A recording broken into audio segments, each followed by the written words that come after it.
القصه بتبدا من هنا. القمح، دي حبايه القمح، طحناها اديتنا دي كامل حبه، عملنا سنتريفيوج او طرد مركزي، شلنا منه الجنين القمح وشلنا منه القشره وطلعنا منه الدقيق الابيض الصافي ده اللي عباره عن مكونات ستارش وجلوتين. الدقيق الابيض جينا حطيناه في الازازه دي على اعتبار ان دي المعده، المريء بتاعنا والمعده اهي، واللون الاصفر حطينا فيه دقيق كامل الحبه او الطحين، يبقى ده هنسميه الطحين كامل الحبه، وده الدقيق المنقى او الابيض او اللي بناخد العيش البلدي والعيش الفينو وكل انواع العيش. بنبدا بعد كده نحط على ده عصاره.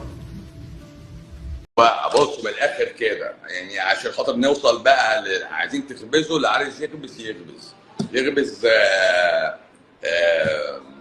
4 مكيال دقيق كامل وقدامه مكيالين رد.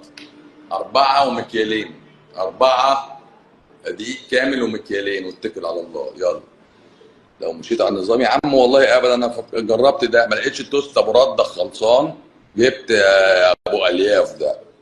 لا ما انا قلت لك هيلعبونا هنخبز بقى وخلاص. بس الناس اللي هم اصحاب امراض صعبه يعني وبيتابعوا معايا خلينا على التوست والنبي بس. لكن العادي ياكل عادي، كل عادي كده كده هتظبط. بس التاني يعني التوست انا جربته يعني هو ده خلاص.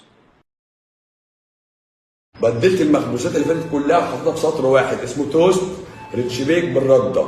هو بيحب البيتزا وتحطي له عليه موتزاريلا وسلامي وبيبروني وزيتون انشوجه تونه وتبقى له بيتزايه شغال. تفرديه هو عليه زبده صفرا لورباج وفوقيه نوتيلا، عملتيه وافل شغال. يبقى رقم 1 ووقفت عليه التوست نوع الخبز اللي باكله. رقم 2